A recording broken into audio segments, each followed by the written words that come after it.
এই যে ভাঙাচোরা অবস্থায় আছে, দেখতে পাচ্ছেন। আসসালামু আলাইকুম। এখন আছি আমি মানিকগঞ্জে। তো মানিকগঞ্জের কোন জায়গায় আছি সেটা যারা মানিকগঞ্জে তারা কিন্তু সহজেই বুঝতে পারতেছেন। এটা নাম ছিল বঙ্গবন্ধু চত্বর, কিন্তু এখানে আসার পর যেটা দেখলাম যে বৈষম্য বিরোধী ছাত্র আন্দোলনের রেভলিউশন ঘটার পর এটার নাম কিন্তু পাল্টিয়ে দেখেন স্বাধীনতা চত্বর নাম দিয়েছে। হ্যাঁ, মানিকগঞ্জ শহরে মোটামুটি হাঁটাহাঁটি করার জন্য এই জায়গাটাই পাওয়া যায়। দেখতে পাচ্ছেন জায়গাটা অনেক আর কি সুন্দর। এটা যারা মানিকগঞ্জের তারা প্রায় সকলেই এই জায়গাটা চিনেন। জেলা প্রশাসক কার্যালয়ের অপোজিটে এটা। দেখি কি অবস্থায় আছে এটা এখন। এই যে দেখেন, এই যে ভাঙাচোরা অবস্থায় আছে, দেখতে পাচ্ছেন। এই যে ভেঙে চুরে ফেলছে এটা। আগে দেখা যেতেছে এটা যখন আসছিলাম এখানে মানে মোটামুটি একটা নিরাপত্তার জন্য লোকই থাকতো আর কি।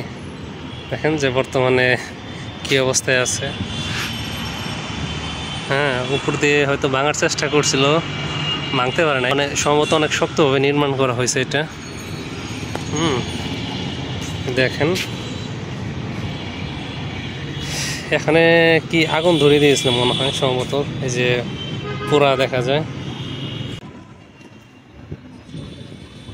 সব চিত্রের উপরে কিন্তু আর কি করে নাই আর কি, আক্রমণ করে নাই। নির্দিষ্ট কিছু চিত্রের উপরে আক্রমণ করা হয়েছে, সেটা আপনারা দেখতে পাচ্ছেন। এখানে লেখা আছে স্বাধীনতা বিপ্লব, ঠিক আছে, নিচে লেখা আছে ফ্রিডম। সামনে গিয়ে দেখি, ওই দেখতে পাচ্ছেন যে বাচ্চারা মাছ ধরতেছে বড়শি দিয়ে। তো বন্ধুরা, মাছ পাওয়া যায় নাকি? বড় মাছ নাই না?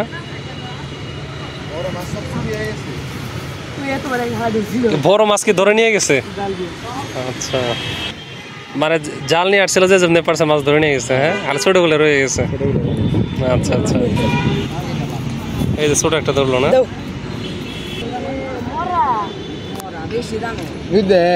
চলে গেল। যাই হোক, এটা অনেকের আড্ডা দেওয়ার একটা জায়গা, ছেলে মেয়েরা এসে আড্ডা দিতেছে যা দেখতেছি। বিভিন্ন ধরনের ফুলের গাছ এবং কি সৌন্দর্য বর্ধনের জন্য নানা প্রকারের গাছ এখানে আছে।